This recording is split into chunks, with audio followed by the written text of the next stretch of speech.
Hey everybody, and welcome to a special episode of All Hail Unicron. I'm your host, the internet's most beloved washed-up has-been, Oscar Alonso. And joining me here tonight is a young man that, while perusing the videos on YouTube's on my algorithm feed, a video came up saying the story. It was about I can't remember the title name. My guest will correct me because I'm a horrible host. But he basically covered every release of a character. That this character has gotten every figure. And it's not just the mainline, it's a G1, Generations Classics. Here he is in Prime. Here they are in the movies. Every figure that was released, even when they were just name dropped, and even going as to such links as to mention third party. I love the detail in these videos. I seriously can just get lost watching it, or have it playing while I'm working on my crappy fan comic. So joining me tonight is the one, the only, Ron. Ron, care to introduce yourself, because again, I'm an awful host and I don't want to get your name wrong. No, it's all good. So I'm RonBonDujon. Yeah. And yeah, the only reason you have possibly ever heard of me is because the Many Toys of. It is a great that I'm still trying to ride as much as I can. But yeah, I do want to say this, and I got an email from your wonderful host here. I lost my mind because Oscar and Jaboy was one of the YouTube channels that I literally grew up watching. And it was a thing where I first saw like a comment underneath the video, and then I got I was almost convinced like, oh no, this is a copy account or I'm misremembering stuff. So I'll admit I did go and like check out your links and make sure like, no, this is the right one. And I just was beside myself. I literally told my roommate, like, hey, this guy who I just adored growing up just saw my stuff. And then there was immediate panic because I was like, oh, no. What if all of it right here, right now? Oh, Robert D. was here to hear this. Again, when he sent that email, I felt really old, but at the same time, very proud. Because at the moment, the last reception I got from those videos ever were from the stoners when I worked at an AT&T call center. So it's like moving up. It's like, yeah, the new generation that doesn't suck. All right, making moves. Then I realized I'm probably old enough to be the kid's relative. But either way, it was an honor to read that. I got a little teary-eyed because I'm a big softie for stuff like that. I'm like, oh man, that guy probably rubs Sideswipe's crotch going, yeah. Oh wait, at the same time. So that was, and by the way, that was all improv. None of that shit was ever written out. That was just, it was easy to lower my IQ. It's how I behave every day. But so yeah, so I had you on here, like I got, and with it being a new year, I promised myself I would interact more if they're able to with up and coming talent, the next generation. And the thing is, you know, with what we're fanatical over, what we're obsessed with, you know, we call it plastic crack addiction, or just, you know, we like wearing those rose tinted glasses. I can't talk because I'm a little nervous, but you know, like we do all this stuff because at the same time, we love literally holding our nostalgia in our hand, whether it's me holding, you know, any Seeker, or you, Ron, holding a cliff jumper, your first cliff jumper. Which, by the way, go ahead. Sorry. Oh, I was just saying my old '07 movie Cliff Jumper. Mm-hmm. Which, by the way, when the first movie came out, I did go in on some of the figures. And I never really thought long and hard about Cliff Jumper being just a Bumblebee repaint until that figure was released. So I never bought that Cliff Jumper because I was like, oh, he'll be here. No one cares about Cliff Jumper. Now it's like, you know, a pretty pricey thing to find in the second market, on the third-hand market. So, but yeah, just that video where you talked about what is when you were looking for the Transformer that defines you. Again, it's another beautiful piece done by Ron here. It's really like you get real on it, man. You really do. And you made me tear up a little bit watching that. And that doesn't happen often when it comes to watching media in general. Like, I teared up when I read anything by Daniel Warren Johnson when there's Run with Image lately. But this is like, that was some other next level shit. So But I mean, back to the matter at hand. Like, you're the new generation. I've never been prouder to see this generation grow up and show love, equal amount of love, instead of saying, "Oh, G1 was boring," blah blah blah. You know, when you do your videos on the figures, you don't sit there and instantly praise every single one you see. You have moments where I feel like you really struggle to say something nice about it. Like, yeah, you know, Transformers Prime Black Arachnia. Yeah. Yeah, I mean it exists, doesn't it? It's got a seat in the back of her head, but yeah, look at those arms. Oh, those are really thin arms. So, you know, so because she's like so lightweight, because she's, you know, Arrow and stuff. Yeah, so take me back. When's the moment when you decided to go, you know, fuck it, I'm gonna go ahead, I'm gonna make a video, I'm gonna post it on YouTube like every other person in the world. When did that happen to you? It happened before YouTube. It happened with TikTok at first. Mm. And just to be like entirely candid, I was wrapping up one degree, about to move on to a master's program, and I was relocating, and it was right on the tail end of the pandemic, and I had spent basically the last year cooped up inside not even my own house anymore. I had to move back in with family. Just because like I got furloughed and you know, all the bad stuff. And so it got to a point where like, okay, I have a handful of my toys still, and I just want to do something. And I had fallen in love with a lot of the artists I was seeing on TikTok at that time. And I thought, well, I could do toy reviews on TikTok. And that was the start of RonBonDujon. And the TikTok reviews were god-awful. They were terrible. I was literally using the dining room table. And because everyone had moved back in together, it was a thing where like I couldn't talk that loud because I didn't want to wake anyone up. So here I am, 19 years old, maybe more like 20 years old. And I'm kind of whispering. And my big thought was, you know what? I want to have personality as a reviewer. I don't want to just be a pair of hands. And my thought was, you know what's never been done before? Snarky reviewer. So, like, every review would have it, like, cut to me, and I'd be like, oh, well, you know, this one's not all that interesting. Oh, wow, art so clever and unique. But that worked for a little bit, and eventually I grew out of that, moved down to where I live now in Savannah, and I was able to, like, really start to build up my collection again, and as time went on, I kept trying to do the toy review stuff. I eventually dropped trying to do a character and just wanted to start being me and showing how much I actually liked the stuff. Yeah. It still wasn't really working. I eventually migrated to YouTube because TikTok was becoming less of a place I wanted to be on. And there was also like a thought in the back of my head where it's like, you know, there's people who want to get rid of this app.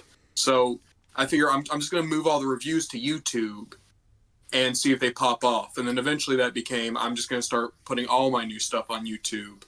And then it became only YouTube. But I really didn't see much success. I had probably been making reviews for about 3 years at that point. I had about 900 subscribers, which I was happy about. I say 900, I think it was more like 600. But there was a part of me that's like, okay, well, at this point, I've been making reviews now for nearly 4 or 5 years. I don't think it's just catching on. I want to try just one more video, see if like there's anything that like could be done. And it was a video about how you could build up a Skybound collection. And it was basically like, I'm going to look at like all the characters that we've seen in the Skybound Transformers comics so far and give my opinion onto which toy could you grab from a generation's perspective to build up a cool shelf. Very cool. And it went viral for me. Like, I think it's still one of my highest viewed videos ever.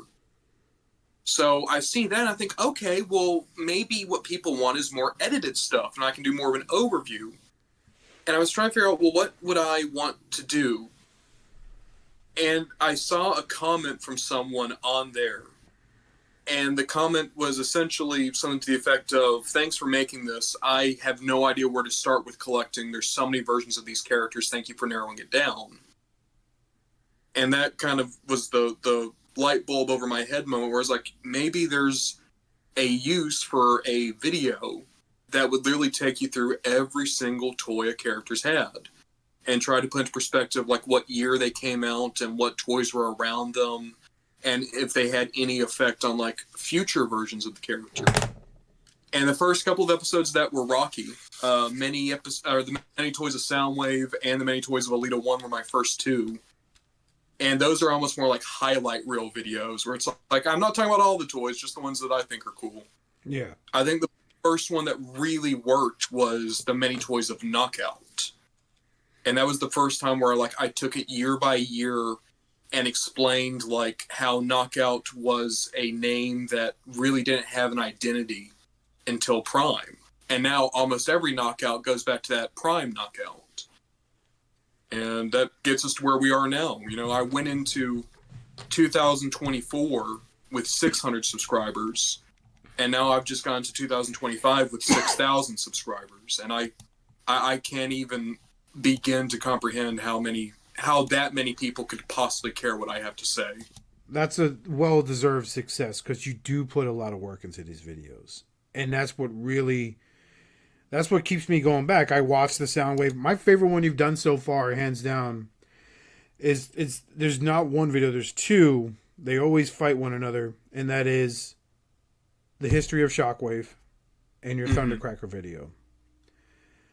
The history of Shockwave, I swear to God, that's your favorite figure. Because the way you were gushing over that guy. And he also made me realize I need to buy a goddamn animated Shockwave now if he's not freaking breaking the bank. But yep. And the Thundercracker one, I am a Thundercracker fanboy. I blame IDW for it. So I mean that's just another one that just instantly came up for me. It's funny you mentioned this. So Thundercracker is my favorite Transformer character. And a big part of that is also IDW, because when I was coming up was when IDW was like really starting to hit its stride. So Thundercracker's always been my favorite, one of my favorites. I think he is now officially my favorite. As for Shockwave, that video came out at a perfect time for me because when I was a kid, I hated Shockwave. Because there's so many YouTubers who were older than me who all love Shockwave, and I just never saw the appeal. And it's because I'd only ever seen like the G1 cartoon. And I thought, okay, well, he's kind of just like a more boring Soundwave to me. Like eventually like Animated and Prime made me like those versions of Shockwave, but I thought those were like the exceptions and not the rule. But it was as I was doing the Many Toys of Shockwave, which I was already like kind of getting into a Shockwave kick because Skybound really made me like start to understand little pieces of Shockwave's personality. And it's as I was doing all the research for that video and gathering up all the footage I wanted to use, where I suddenly realized, oh wait, no, G1 cartoon Shockwave is also incredible. And it's the first time I finally realized whenever Shockwave keeps going on about how logical he is, like it's total BS. He's not a logical character. Shockwave is absolutely one of those guys who tries to convince everyone that he's smart to cover up the fact that he is actually just a massive dick. And it's like as soon as that clicked for me, and it clicked because of Skybound, and I realized like, oh, so literally every version of this guy is basically the same. They're all just in this for their own ego and their own sense of like entitlement. Them using loyalty or them using logic is literally just them trying to cover up the fact that they were just sadists. So everything I was saying in that video was like almost like as I was recording, that was all coming into my head about this character. And I think that's what made that one so special to me. Right on. So, I mean, so break it down. What is the research footwork like for doing one of these videos? So, when it starts out, I just pick a character, and since at this point now I have so many viewer requests, I go into my list and I just go through and I figure out, okay, do I have a lot of time coming up? Do I not have a lot of time? And I choose a character from there. After that, the first resource I use is TF Wiki. I just go and I try to see, okay, so what are the official toys this character has? Past that, I also look into, well, were there any times where there was a toy that came out that could have been this character as like an homage? A great example of that is in my Many Toys of Sideswipe video. I talk about Armada Sideswipe, but I also talk about Armada Wheeljack, because Armada Wheeljack is based off of G1 Sideswipe as a design. Yeah. And then after that, it's a whole lot of going into old TFW 2005 message boards and YouTube searches, Google searches, trying to find like every third-party version of these characters I can. And unfortunately, with third-party, there's just so much effectively lost media, where these toys came out, but either there was only a few reviews of them or there were no reviews, and some of those reviews are deleted now. There's characters that I've been able to find, like, yeah, this toy definitely came out. Why can't I find any photos of it? And it's because a lot of those photos are attached to, like, dead hyperlinks or link rot has taken into effect. Mm. So that's honestly, like, the bigger part of the research is just trying to find a lot of the third-party stuff. And then there's also, I tried to see, like, were there any, like, figures that only came out in certain markets, or is there a major difference between a US release and a Takara Tomy release? So it's a lot of me going through message boards and old toy catalogs and just anything I get my hands on. And inevitably, I always forget someone, and it's almost always third party, but there's been a handful of times where I've also lost official characters. And a lot of the time, it really is just I wasn't able to find any photos of this version. And because I couldn't find the photos, there's a part of me that almost wonders, like, well, could this have been someone who misremembered? Because I know it's going to happen. I'm going to do the Many Toys of Blue Streak, and someone's going to swear that there was a blue streak that came out in 1984. That's the other unfortunate side of this, is a lot of this I almost have to throw out because it's like, someone's telling me there's a distinct variant of this guy, but it honestly sounds like you might just be misremembering because I can't find any other proof of that. Yeah, I totally hear you on that, and that big fear with speaking about people that try to pull the actually comment on your videos. What's the meanest comment you ever got? Oh. And without saying the person's name, what did you wish you said back to them, but you were like, oh, I'm going to take the high road? So, on YouTube, I've honestly not had a bad experience yet. No. Everyone's been incredibly kind, and even when people pull the actually, a lot of the times it reads a lot more kind of hostile than it actually is. On TikTok, there was someone who, like, very much was just straight up like, hey, I think that, you shouldn't wake up tomorrow. And it's like, that was... and, I'm jinxing myself. I'm going to knock on wood right now. Yeah, me too. I kind of feel bad asking that. No, I'm sorry. The dog's not working. But well, really, it's a testament to, like, how cool I think the fandom is. Everyone who's found me, no one's been mean yet. And, like, there's people who have made, like, maybe jokes or stuff. But even then, I don't think they came from, like, a place of hostility. I think, like, oh, okay, someone told me a joke, and maybe it wasn't the most appropriate joke, but, like, I've seen this person comment before. I think that this is just them trying to be nice, and it's hard to let intention be known when I'm just looking at a text blurb, Mm-hmm. Well, I mean, I'm very glad that hasn't happened yet. I hope it doesn't, because I'm going to feel awful if I watch one of your videos. Now I'm going to start perusing comments after I post this, saying, oh, what have I done? So with all the toys, because you do regular toy reviews also. Like I watched your 2007 movie Voyager Blackout. May I say Brave Soul? I haven't watched the '07 Leader Class Megatron review yet that you have up. What is the most difficult one you did that you felt like you kind of you struggled with filming? There's a few horror stories that come to mind, but there's two that I keep in my Premiere files, almost to always shame myself to always have a good backlog. Mm-hmm. And Studio Series concept Bumblebee movie Megatron. Oh, okay. The Studio Series Leader Springer. Really? Yes. So with older figures, I can always forgive if like maybe things are a little bit too much, Mm-hmm. because especially with that '07 line, and I know that this is so biased on my part because I love that line. I grew up with it.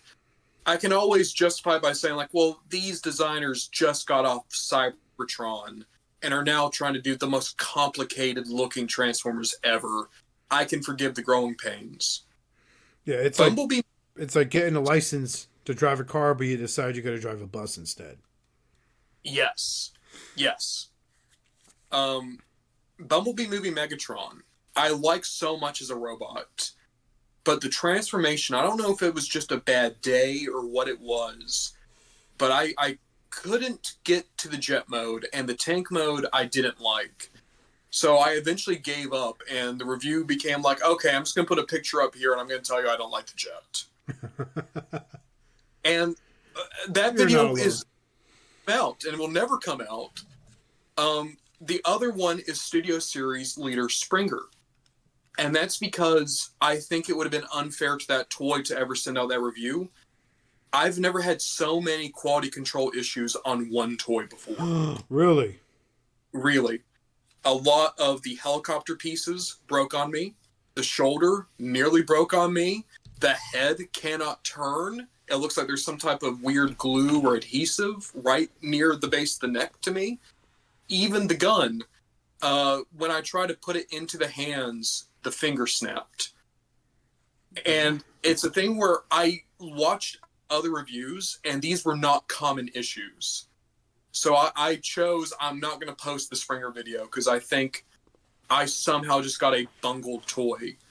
And I'm worried that people are going to think that this is a widespread problem when I'm convinced it's just me. Well, I'll tell you what. Back in the day, I used to call that getting bolt matrixed. So, you've heard of Bolt Matrix, the reviewer? Yep. So, I'm a big fan of his. I adore his Beast Wars reviews. For some reason, he has that, like, soothing elder voice, even though he was, like, 20-something when he made him. But I love his Beast Wars reviews. But as the newer lines come out, I would check him out. He always got a bum figure that had some sort of issue or issues. Like, it was when, I want to say, Age of Extinction Bumblebee came out. No, it was the Studio Series Jalopy Camaro Bumblebee. His was, and mine was no better when I bought mine.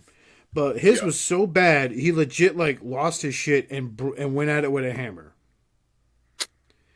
But I call that pulling a Bolt Matrix. Emgo had the Unique Toys Octane and snapped the landing gear on it while doing a review. But unlike Bolt Matrix, he was just, another one of the reasons why I like the guy. He kept it classy. He was like, well, that's unfortunate, and then moved on, but I'm like, no, address this. That thing's not cheap. Like, holy crap. But yeah, you had what I call, you had a Bolt Matrix moment. You had several things go wrong on you. But I think not airing it is probably the best. I don't know. It's up to you. Like, I think you're building a pretty solid rep on your own because, like I said, you're a very, very creative guy. You're not just nitpicking. You're not calling out television series for being bad or good. Even though I think Armada would be a lot better without the children, but all right, that's just my opinion. And I think that was a lesson that I learned a hard way. It's still up on the channel. This is another way, a small way I try to keep myself in line.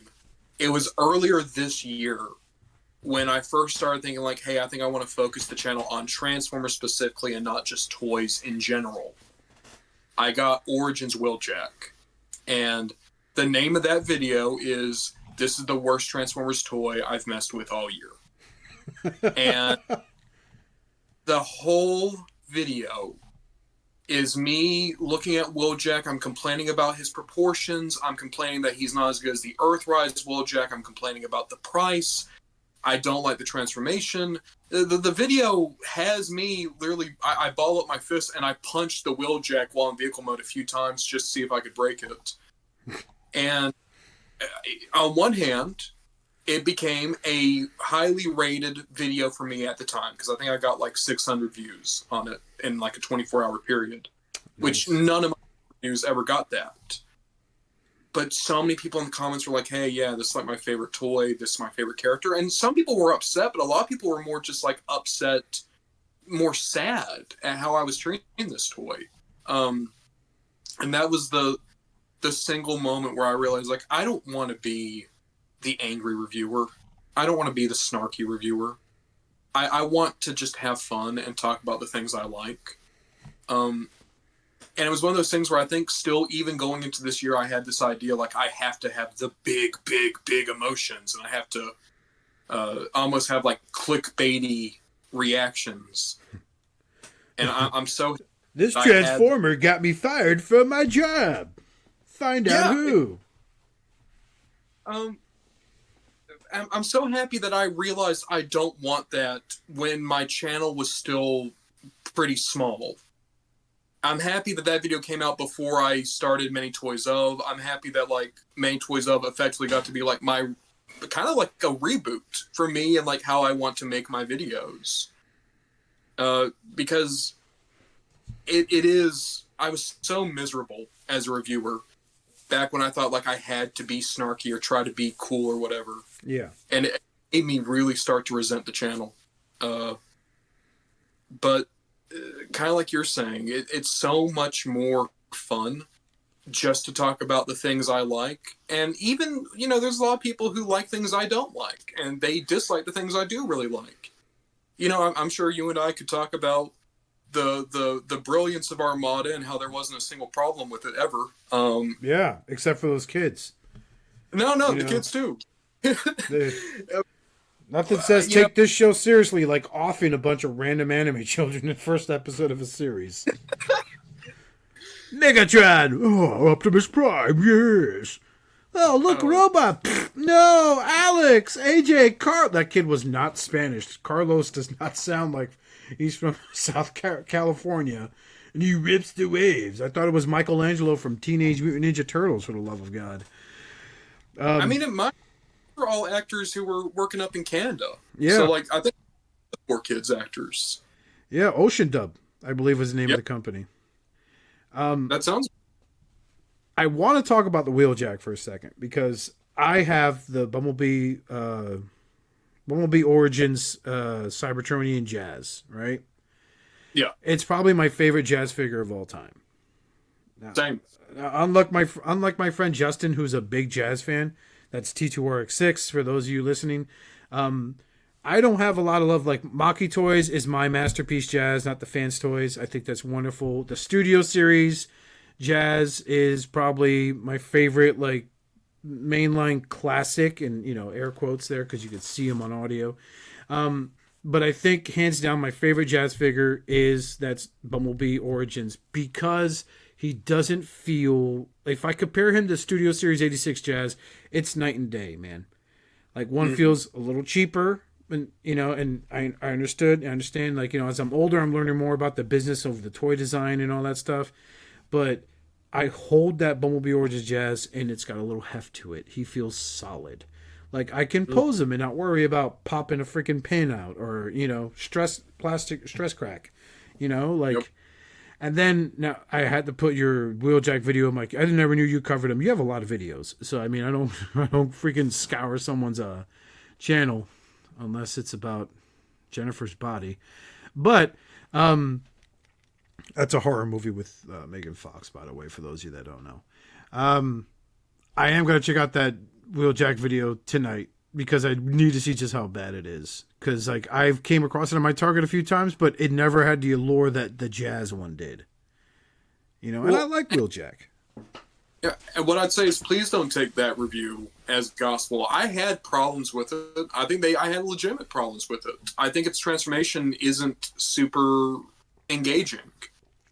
But I also think that I played it up so much that I totally invalidated myself as a reviewer in that video. So what I'd say is, like, if you want to check out that Wheeljack, a lot of people love that toy. And maybe you and I have more similar tastes, so maybe you would be kind of in line with me. But, like, please, for the love of God, don't take my word as gospel on that one. So tell me this, because you review obviously other stuff besides Transformers. You have a McFarlane review on there. I'm so sorry you spent money on that. I really do not like McFarlane toys at all. I think they ruined the DC. I thought Mattel did a bad job. McFarlane did it worse. Some of those face sculpts, ugh.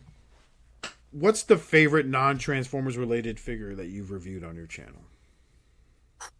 That I reviewed on my channel. Mm-hmm.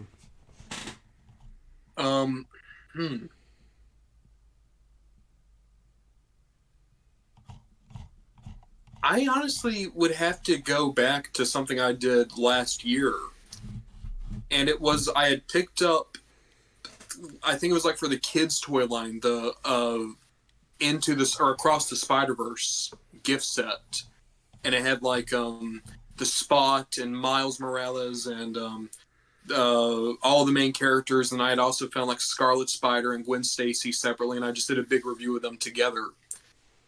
And it blew up for me. I think that actually might still be my highest viewed review. But it was also, I think, one of the first times where I opened up toys and I had a really fun time and didn't try to do a character. Mm-hmm. And the video was, because I knew, like, oh, a lot of people were going to buy these and complain that they're not Marvel Legends. So for me, a big part of that video was me pointing out, hey, these figures are super solid. They're decently well painted. If you're a younger collector, or if you have, you know, kids in your life who like Spider-Man, these are great. But also, if maybe you just really like Spider-Verse, but don't want Marvel Legends, these are a decent alternative. Because you can put them on your shelf and they're going to pop, they're going to look good. And I think that was one of the first of what kind of became a more consistent thing on my channel, which is, you know, I'll review the gimmick toys. And I'm never going to be, like, arms crossed talking about why I think the gimmick toys aren't made for big, cool adults like I am.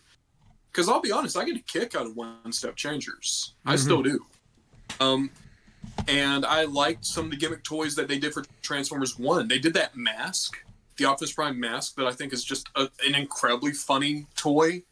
Yeah. So that was my favorite one, that Spider-Verse review, because I think it was the first time where I kind of dropped the mask a little bit, and I got to just be myself more in that review. All right, right on. So, most annoying gimmick you ever came across in your collection for Transformers? Ooh, most annoying gimmick.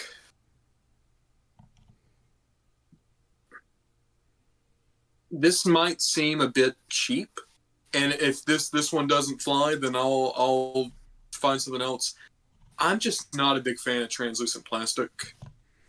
I think it looks really cool when you use it in the right spots, but it's a thing now where I've had so many toys where I'm terrified to mess with them because they shatter.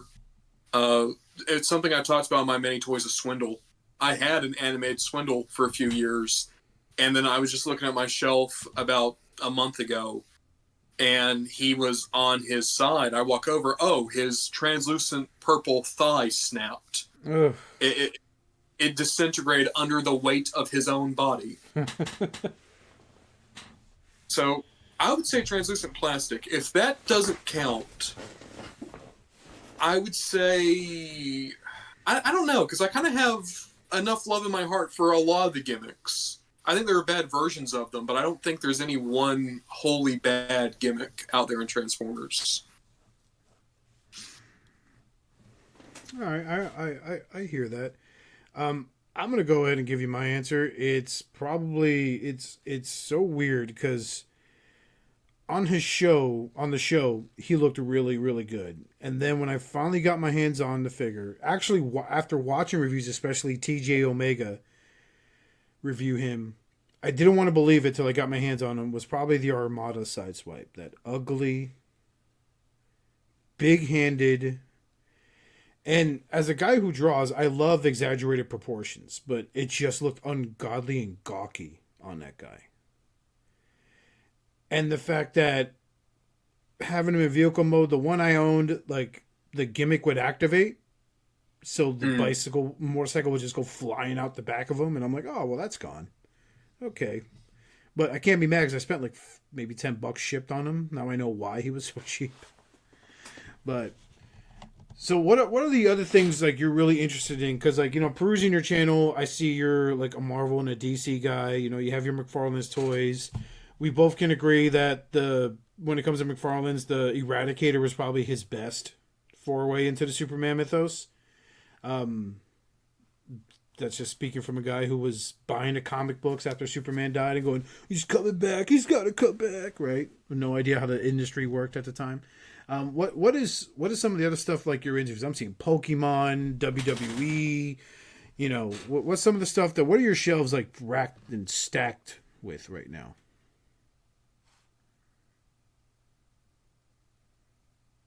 Did I lose you? Oop, hey. Oh, okay. Oh, there we go. Can you hear me? Yeah. I'm sorry about that. I don't know what happened. You started breaking up on my end. Oh, okay. So, yeah. That's all right. I'll repeat. That was my bad. We'll get her to post. No, I always wanted to say that and mean it. There we go. No. So, on your YouTube channel, you do more than just Transformers, obviously. I'm seeing a bunch of other franchises. What is it? What do your shelves look like right now? Are they a menagerie of just different type of like figures from different franchises mishmash together? Like one shelf you have a Hot Rod, then a Merman, and then a Wolverine, or do you have them like organized? And what do you look forward to when like you go hunting, when you go out and with intentions of picking something up? What is it that makes you like lift an eyebrow, going, "Oh no, you got to join the family"?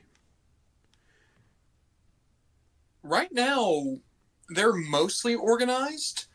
There's a lot of things that I kind of just leave kind of mishmashed together. So, like, I'm looking at the top of my shelves right now where I keep, like, combiners and the SS-86 Dinobots, but I also have, like, third-party stuff up there.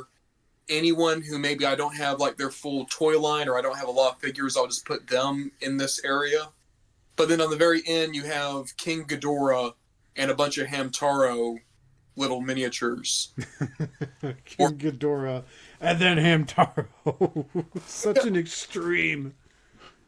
Well, it was one of those things where I was laughing to myself because I got the GMK Ghidorah. And nice. Which I think that might be my favorite. I don't know. I like a lot of the Toho Godzilla movies. That one might be my favorite, though. It is my favorite design for King Ghidorah. And I've had these Hamtaro figures since I was a kid. And I was laughing to myself because when GMK released, it was packaged as a double feature in Japan with a Hamtaro movie. And the director of GMK famously was outraged by this because you have this super dark Godzilla movie that's going to be playing directly after Hamtaro, which is like the friendly, vanilla, like sugar canes and fairies type of anime ever.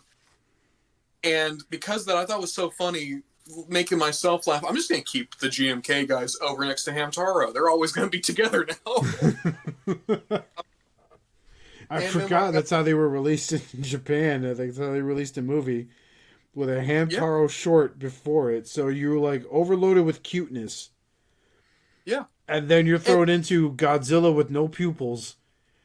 Looking evil as hell, fighting Yep. Ghidorah and Mothra. That was a good movie too, man. Oh, Is so the reasoning. I remember the producer like explained it was basically like, hey, we want to get young kids into Godzilla, so we're gonna lure them in with Hamtaro, and then they're gonna see Godzilla. And I mean this in the nicest way possible. That is the worst Godzilla movie they could have paired up with that one. Unless they had managed to reach into the future and grabbed -1. Like they had found the most child-unfriendly Godzilla movie and was going to try to package that with Hamtaro. But other things I still collect is I still have a little bit of the wrestling stuff. Over the course of the last year, I realized I just had too much stuff, and it was an ongoing, like, 2-year saga where I really culled a lot of the collection. A big reason as to why there's not a lot of Transformers videos for my first bit on YouTube was I essentially gutted most of my Transformers collection just because I felt like I just had too much stuff and I didn't like a lot of it. And then I did that to everything else this past year. So right now, the stuff I have is I have mostly Transformers, and then I have like a couple of shelves down below that have Pokemon. I still have some Sonic stuff. Godzilla has like a big corner kind of to itself. I have wrestling down below that. And then throughout the collection, you'll find a lot of the orphans of the last collections that aren't here anymore. So I have like a Homer Simpson and a Skeletor that hang out with my Masterpiece guys. I have Christopher Reeve Superman. He hangs out over with my animated stuff. Basically, just whatever I have that I still loved, but I don't have their collection anymore, they get to just live with Transformers now. very In terms cool. of what, oh, my bad. No, I was saying very cool. Very cool. Go on.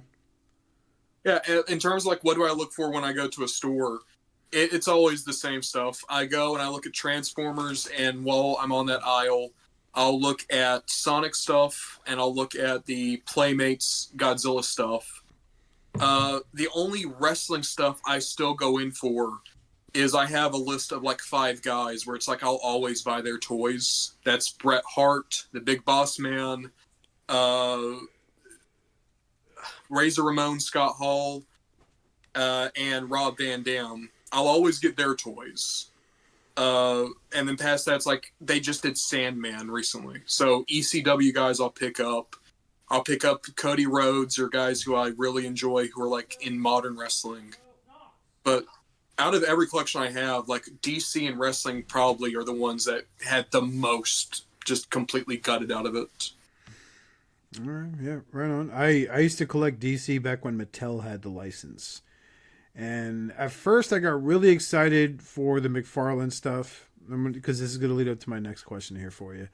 But so the first McFarlane figure I bought was the Batman Who Laughs, because this was at the day and age where he was saturated all over DC Comics. Like everybody was fighting the Batman Who Laughs. Like it's the best / worst creation Scott Snyder ever did for DC.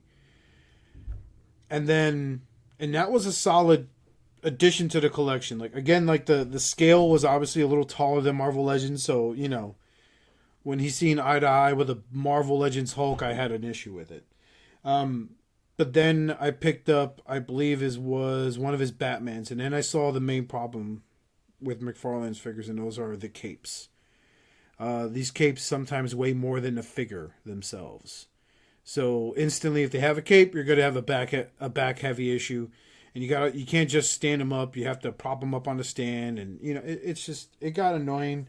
And then I had my first bad McFarlane figure, which was a Flash, and I used the old hair dryer to loosen up the plastic to pop the hand off, right? Because I wanted to modify a new hand on there so it looked like he was punching while he was running, not just those weird freaking karate chop hands. And it broke off, and by then I was just done with it because I've seen nothing but 30 Batman, a Flash, another 30 Batman, maybe a Superman, and meanwhile the Robin he made was just as tall as the Batman Who Laughs, which made no sense to me, man. Yep. So like I gave up. So with what did you ever experience the Mattel side of the DC license, or did you only experience the McFarlane side of it? So I basically went all in on Mattel DC. That was the thing where I got a job in high school, and once essentials were taken care of, I started like really going hard on collecting. And there's been maybe 3 big times since then where it's like, okay, I sold almost everything off and then bought the things I really liked back. Yeah. I had almost a complete run of Mattel, and I got some of the McFarlane stuff maybe like 3 years into their line. And I convinced myself, because this was new, I was like, oh, well, this is so much better than the Mattel stuff. So I sold off all the Mattel stuff, with a few exceptions. Mm-hmm. I still have Nightwing, I still have my Alfred, I still have my favorites. And then the McFarlane stuff started to really wane on me. And I realized, oh, God. Okay, no more DC. So I sold off all of the McFarlane stuff, again, except for my favorites. And this time around, my favorites were like a Superman. I really love their Lex Luthor. I still would stand by their Luthor. And then I had like their Titans wave. But now there has been like 2 major times in my collecting where I got rid of my DC stuff. And each time it's because I thought like, oh, well, the new thing is going to be better. And the answer is no. Sometimes I just gotta reel that FOMO back in. And to not that McFarlane needs defending, but he is changing it up, especially with characters that have capes, by giving them cloth goods now. Yep. Instead of like, hey, it's a 6-ounce figure made of plastic with a 2-pound slab of rubber on his back that's molded in one direction. Yep. Then there was the ordeal with the Aquaman and a few other figures that had them their eyes were looking to the left instead of dead ahead. So it was like screwing people up. Like, well, how can I position him in my collection if he's looking in one direction in particular? Like, I don't want to pose him like that, So, like, he is kind of changing it up. You still can't get me to buy any of them, but they are looking a little better in the face sculpt, because nothing will beat that Superman face sculpt in the Ultraman 2-pack, because that was just, oof. Man, I don't know what happened there. Yeah. So now when it comes to collecting, you have to be, we used to joke around on Shadowcast and Cut and No Hell Unicron, we tell you to, please collect responsibly. When it comes to 2 different categories, Hasbro and third party, what is the most expensive Hasbro figure you bought, and what is the most expensive third party figure you bought? Oh, God. And bonus one, another question to tag on to those 2. When you hit add to cart and you completed your order, what was the initial reaction after knowing you shelled out that money for it? I'm honestly like, I'm trying to think what the Hasbro one is, but I know what the third party one is. Well, what's the third party one? The third party one is my Mastermind Creations Cyclops, which is the Shockwave that turns into the riverboat from Hearts of Steel. Wow. And I just got him recently. He has his little submarine friend. And I paid $350 for him. Wow. My first thought, as soon as I paid that money, was, you friggin' idiot. As someone who's, I never owned that, but I mess with it. It's still a good purchase, but obviously be careful. It is MMC's first 4-way, Yep. They're my favorite third-party company. I'm exactly the same. I am so blinded by what they've done. My favorite thing they've done, it used to be Carnifex, but then I sold Carnifex and I picked up the Fans Hobby Overlord. I like that more. But my favorite figure they've done so far, hands down, is their Deathsaurus. That's why, it costs the same as the HasLab. It's bigger. It's more detailed. The transformation's more intricate. A buddy of mine that has the Deathsaurus from HasLab, the neck, could use some articulation. Meanwhile, I'm trying not to, pierce my fingers with the spikes on this thing. But yeah, like, so I totally, like, I see I could probably see myself doing the same thing you did for the Cyclops. I really can, and not regretting it, because at the end of the day, you have what is legitimately one of the few legitimate third-party companies still around. Right. You know? So what's the Hasbro one? Which one, especially for Hasbro, like, while you're thinking of it, the one I almost went in on, but I stopped myself, was buying a set of the Seacons after their release, and that was almost $700. And I had to backpedal a little bit there on that one, because I was like, no, I can't justify this. So I bought just Snap, what's his name? The leader of them. Oh my God, Snapper. Right, something like that. But I bought him, and then I just used some over Power of the Prime limbs, and I repainted a couple of Dinobots from Power of the Primes. I committed heresy. I'll show you a picture in Discord later. Oh, yeah. Yeah, so what's the one Hasbro figure you purchased that you were like, but I need it? So, I will say, I'm looking around. I think I'm actually kind of proud of myself. I'm usually pretty good at waiting for a good deal to come my way. So it's rare for me to spend a crazy amount on any of these guys. And I've not gone in for any of the HasLabs yet. But I'm pretty sure the most I have spent on a Hasbro-made figure was I got Revenge of the Fallen Devastator. The original Devastator, the one that does not have individual robot modes. Gotcha, yep. I know which one you mean. I got it a few months ago, still in the box.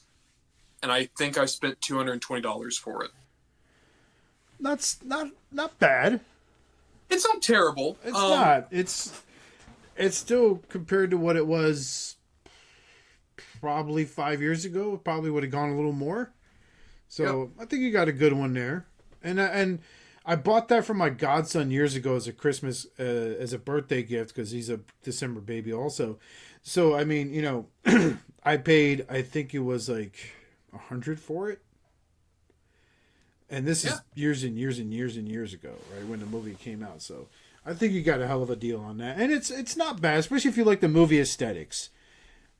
You know, like, I'm part of the generation that a lot of members of my generation were basically accusing Michael Bay of R-wording their childhood. And I'm like, that's not how that works. Like, you know, it's a disrespect to people that have had that happen to their childhood. You're being absurd. That's another reason why I like watching your stuff. And especially for, you know, I hope you share this with your audience, that we have the sit down, is the fact that, and the faster we realize this fact, the more we're able to accept one another and get along even better as a fan base. That not everyone's G1 aired in 1984. Right. Someone's G1 was in 2007. Someone's G1 was in 2001. Everyone's G1 is different, you know? Exactly. Like, I don't understand why we can't get along, but yet the fucking Pokemon fans that are in Generation 56 or whatever now, like, they don't seem to have a lot of infighting. I'm pretty sure I'm really wrong about that, but, you know.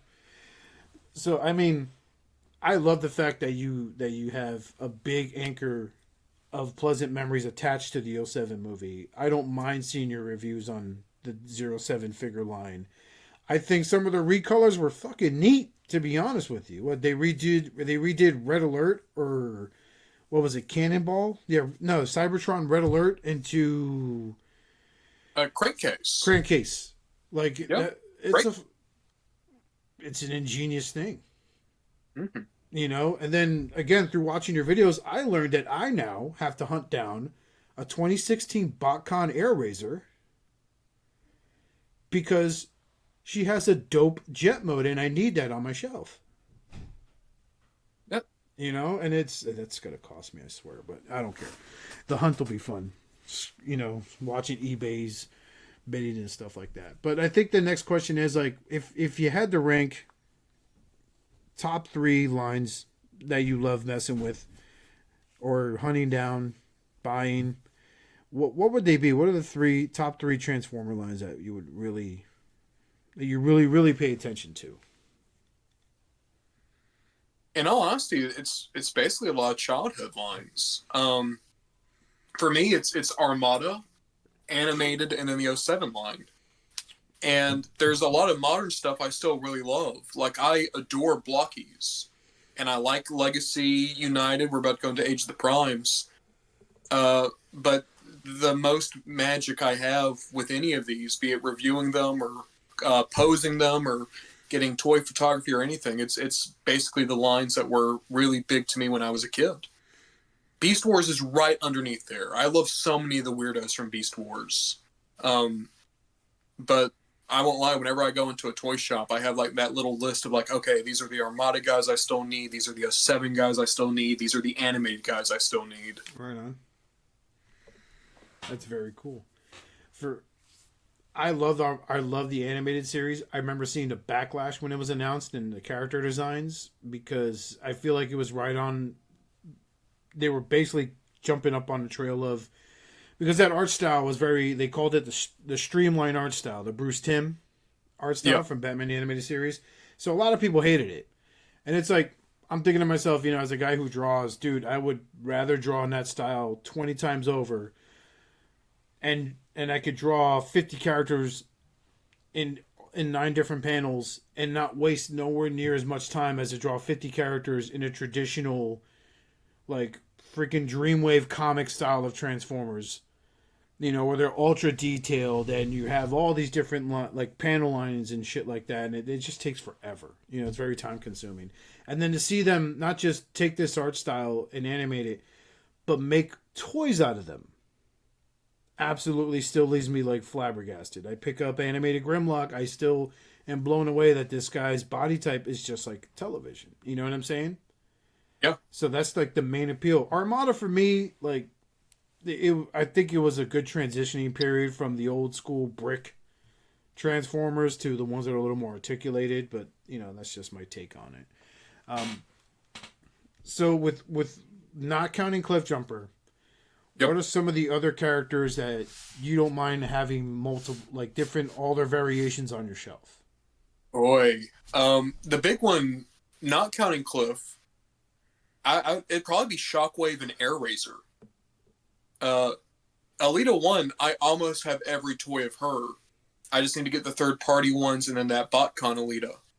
But that's pretty easy because up until this last year, there was like 9 Alita 1s ever made. Yeah. But Shockwave, I actually have an entire shelf that's just Shockwave now. His design, I don't think there's ever been a bad Shockwave design. They're all very similar. I think that he's a character that they don't tamper with a lot, and yet they experiment with him constantly. Like they never do like a weird radical redesign, but like Energon Shock Blast and animated Shockwave, Dark of the Moon Shockwave. It's amazing to see how every universe interprets Shockwave and they keep the hallmarks, and yet he's always one of the best designs in every continuity. I'm not as well versed in art as you. But I'm a massive fan of writing and storytelling. Mm-hmm. To me, Shockwave is almost like one of those archetypes that you see all the time in writing, given physical form. There's not much you have to do to Shockwave to make him work with everything. And then Airraiser is the complete opposite, where every Airraiser toy has to call back to she is a bird. And, I have both the BotCon Elitas. I have the Energon Slugslinger mold, and then I have the 2016 Windblade Airraiser. And I have my Kingdom Airraiser. I have my Transmetal Airraiser, original Airraiser. I need to get the Revenge of the Fallen Airraiser. But I've always loved her so much as a character, and that's really just me growing up and thinking that she was just the coolest character I could find when I was watching clips of Beast Wars on like Hasbro.com as a kid. Right. So those are the characters that are always kind of in the mix. There's a lot of characters who I would love to have more toys of, but then there's some characters who I really love, but maybe their toys just aren't necessarily for me. Okay, I hear you on that. What is the most difficult Hasbro and third-party figure you own that you kind of struggle with transforming? Ooh. Official Hasbro, I own a Revenge of the Fallen Mixmaster. Okay. He does not live on the shelves. He lives in my closet. He's somewhere between gun mode and robot mode, I think. But I just kind of gave up. And he's at a spot where I can watch any video I can possibly find. I don't know how to get him the rest of the way wherever he's going. Third party. I think it's probably Cyclops again. Because I don't have that many third party guys. And most of the ones I get are like New Age and Iron Factory and Mastermind Creations, where the transformations are usually pretty straightforward. But Cyclops, again, it's such an old figure, and the design is so unique. It's a lot of panel forming, and it's panel forming that I'm worried about snapping a panel than I think the transformation itself is like hard. Okay. Was it you want to see moving forward in the Age of the Primes, right? Like, for a guy in my generation, I'm excited to get a more modern take on Superion, even though I think Combiner Wars, the best unit was the aerial bots. And coming in a close second was maybe Defensor. But what do you want to see moving forward in the Age of the Primes to pander, not I shouldn't say pander, but mostly to pay attention to your generation that has helped give the franchise a new lifeline, especially because of the '07 movie and stuff like that. What do you want them to do, like, moving forward? What would you like them to do more? Selfishly, I want them to do the rest of the cast from Armada. They're doing Red Alert. That's going to give us the first 3 Autobots. Yep, the big 3. In Cyclonus, you'd at least have the original lineup. But I see in my comments all the time, if you were to say, like, hey, who's the commander class you want in Age of the Primes, it's almost always animated Shockwave. I think what would be great, because looking back at Legacy, I've come to peace with, like, some of the toys that I really didn't like, at least the first year. I think they were finally starting to get somewhere when it came to Prime and animated designs. Like, I think whoever designed Skyquake and Dreadwing, I think they finally cracked how to properly do Prime characters in a more G1-esque design. With animated, I think same thing with Motormaster. So I think what I'd like... No, they really fucking killed the animated line with that Optimus Prime and Motormaster mold. Not ruin animated, but they gave it a lot of love. I have both of those, and if there ever was a need to buy an upgrade kit for animated Optimus, get that DNA, because my friend Justin TZRX6 got it. His animated Prime went from looking great to looking amazing right now. Admittedly, just because I'm a bigger fan of animated Motormaster, at least this new version, I think I want to get that upgrade kit that they made for him just to make him a little bit more. I know he never had the flight pack, but I want him doing elbow drops with the jetpack. That's what I want out. I always pictured that Motormaster because I love the design, and I love, like, the Lemmy mustache on it from Motorhead that he has. And yeah. I always picture him not talking like the G1, but kind of like with a really raw Southern accent, because he is a truck after all. So, you know, he's from Texas, and he eats meat and meat shakes and meat jerky for desserts and meat pies for breakfast, because that's Motormaster. And he says, yeah. You know, like, he seems like a really gruff and tough Southerner. You know, you're from Savannah. You know what I mean. I'm from Florida. We deal with them all the time. So, like, it works so well. Like, the color scheme, Jesus. I'm sorry, I'm gushing. I have him. I was messing with him earlier today. He's at my desk at work. The thing that makes that Motormaster so special to me was I thought that it was going to be so boring, and I bought him because he was there, and then it turned out to be one of my favorite figures of last year. That Motormaster it might be one of my favorite remolds now. And it's just as simple as his colors pop more, and I love his head sculpt. And I got to give them the designers credit. They molded seats into the shoulders. Like when you Yep. transform them, there are seats there. And I'm like, thank you. Like I'm never gonna see them, but when I do, it's like, oh, look at that. That's nice. That's very nice. So it's fantastic. Yeah. I'd love to It's see the other Stunticons done. that is something like I keep like not digibashing, but I keep kind of like fan fiction, like what molds do you pull in? And you could absolutely make the animated Stunticons with what they have right now. They just did Lockdown. With that one, you could get Dead End. You could use SS-86 Hot Rod to get your breakdown. Dead End was Jazz, so you could use your SS-86 Jazz. The tough one's RC, just because she was, or Dragstrip, just because she was the RC mold. I honestly think that you could use the Minerva mold, and it would work. Like, Yeah. I would absolutely love to see them do the other Stunticons. Yeah. Yeah. No, you're dead on. I'm gonna take that consideration in next repaint. Most disappointing figure besides Wheeljack that you've purchased in the last year.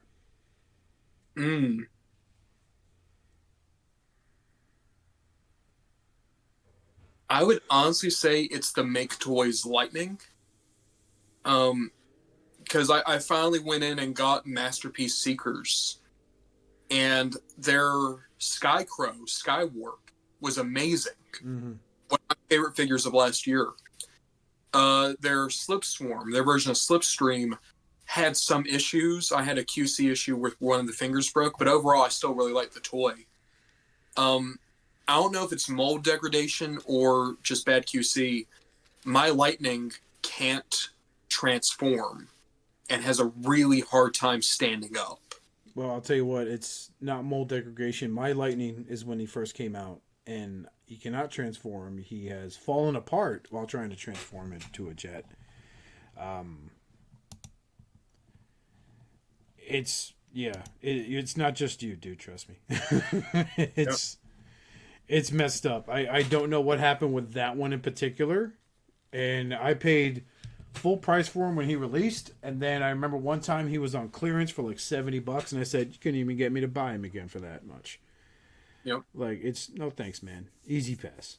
But I've heard stuff about the Maki Toys resurgence because they were quiet for a while. They released Endgame and they were quiet. Yep. The Endgame was their dirge, I believe.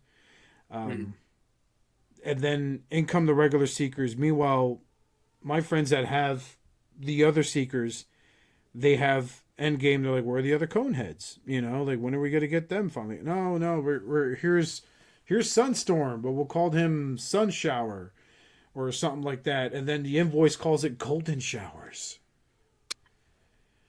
Why would you? It's TF Source, go figure.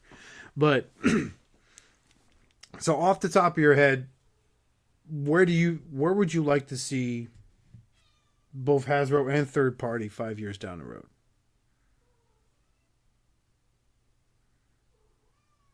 So, and I'm going to say this, it's going to sound like I'm trying to hate on the older fans, and I'm not at all.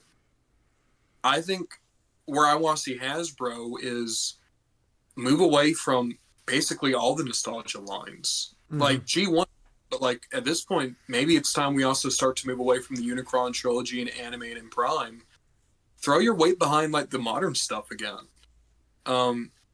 The Earthspark cartoon, I get it, it's not for everyone. I really enjoyed the first season, and I really liked the new molds they made for their deluxe line.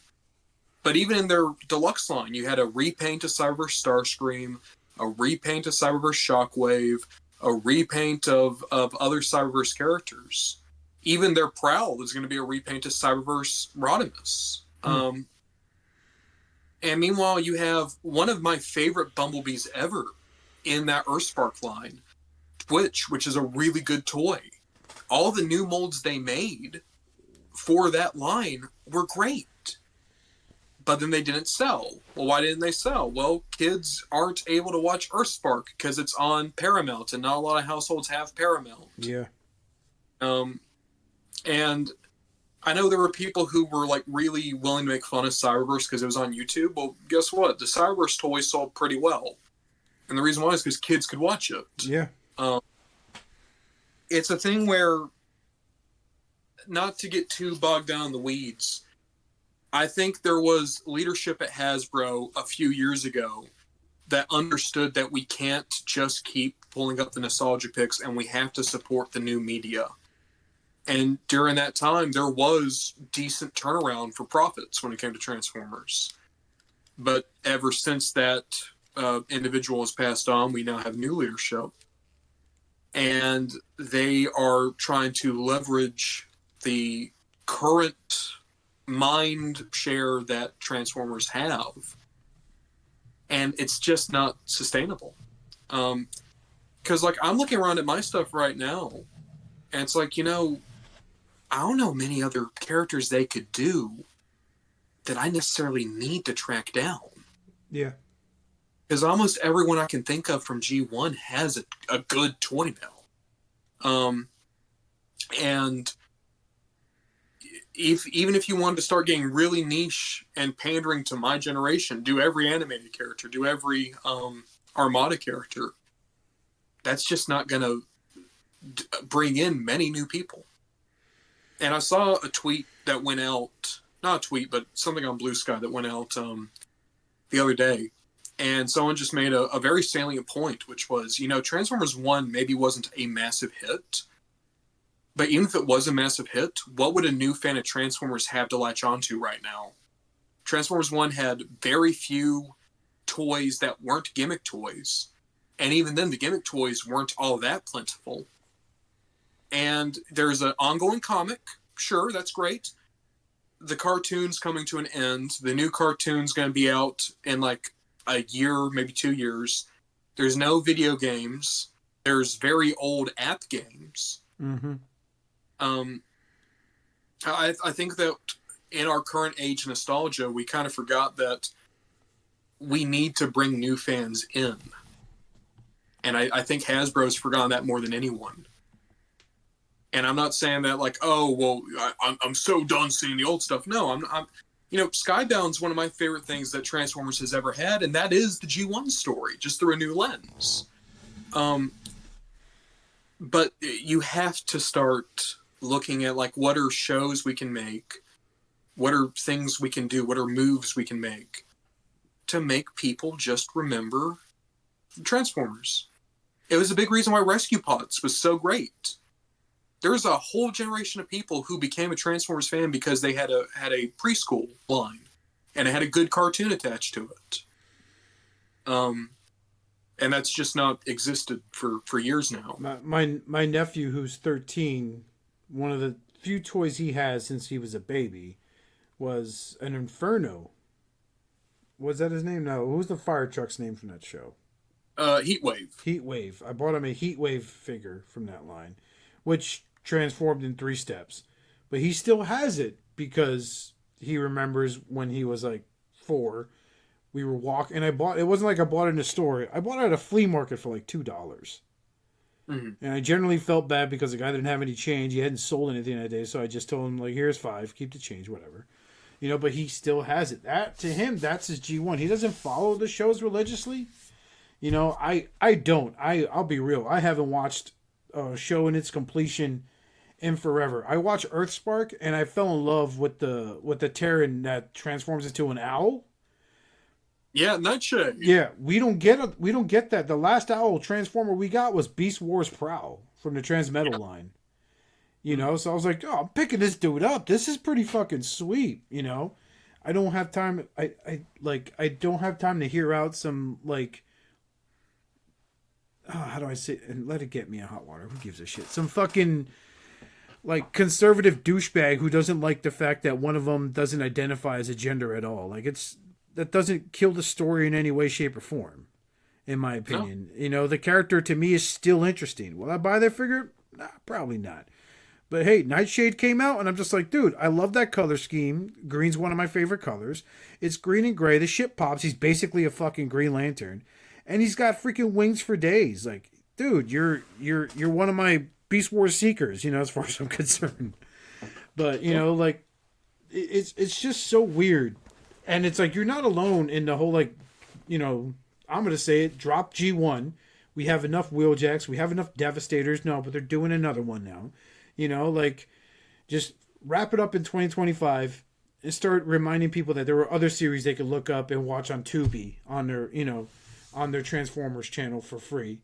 You know, bring some Beast Wars 2 characters up that isn't a fucking convoy. You know, like we have this stuff out there, man. Like let's put the engineering to test. I want, like, you know, I'm looking forward to when you do the video, Ron, on Ironhide, because I know you're going to mention that Beast Wars Ironhide. That's an elephant. It looks horrendous. But the fact that there's an elephant named Ironhide, to me, is like, oh man, what's the story with that guy? You know? Yeah. You know what I'm saying? Like, start introducing that. Make a three robot combiner like Magnaboss and freaking the insect one. Oh, dude, I'm such a fan. Can't you tell? There's like 3 insects or crustaceans that combine and merge into an insect thing guy. Yeah. See, I'm an authority on Transformers, as you could tell, Ron. Just stick with me, kid. You'll get far. No, but you know, like that's what I want to see. Give me a different takes on these like characters from other series. Give us new stories with them, and it's gonna be great. You know, let it fail on its own. That way, you know, like try out the formula, trial by fire, man. Like that's all there is. I'd like to see a take on freaking Optimus Minor, I think his name is, from the Beast Wars line. That was a monkey, a chimpanzee. Yep. You know, give me an upshot on that figure. Like, just go random, dude. How is it that third party went ahead and released MP scale monster bots that were beautiful, and what I got from Hasbro was just, what the fuck is this? You know, like, granted, third party doesn't have the same type of budgets as Hasbro, but still, it's like, oh, what happened? Right. But it's something definitely worth checking out. Yeah. And I say this because I have so many people who follow the channel who are a good bit older than me, but the interesting thing now is I'm in the position you would have been in 2007, where I got this whole generation of fans right behind me. Mm-hmm. And I feel like I came out at a perfect time to get into Transformers because there was already a pipeline. And what I mean by that is there were obvious ways to get people involved into the fandom regardless of their age. So like when I was a kid in 2007, I go down any toy aisle. Well, if I was in the preschool age, there were the Go bots. Well, okay, maybe I'm no longer in preschool. I can walk over. There's the fast action battlers. And they had gimmicks, but they could also do simple transformation. And look at that. Those are the movie characters. Right next to them are the deluxes and the main line of the movie. Well, if those get too simple for me, Masterpiece is around. Mm-hmm. And past that, you had the differences in aesthetics. Because you got to think movie and universe and animated coexisted. And even past that, when you get more into Prime, you have Prime plus Generations that was doing G1 and also War for Cybertron designs. Plus Dark the Moon is right around the corner, so more movie designs. Mm-hmm. But my question is now, like, okay, so I have someone who wants to get into Transformers. Again, going back to Rescue Bots, this is an idea I'm stealing. I'm pretty sure Evangelist was the one who pointed this out. Why not take the Rescue Bots and then you put them into Robots in Disguise 2015, or you put them into Cyberverse? So now there is a direct line. Okay, kid grew up with Rescue Bots. They are now old enough to where they want a more complicated Transformer. Well, look here. In the current cartoon line, we're doing the Rescue Bots designs again. So now you can get a little bit more complicated. And then maybe a year or 2 years after that, have them show up in Generations. Now they're a little bit more complicated. And it's one of those things where, like, Rescue Bots was one of the few times I think you could have actually gone back to what I had as a kid, which was your characters are growing up with you.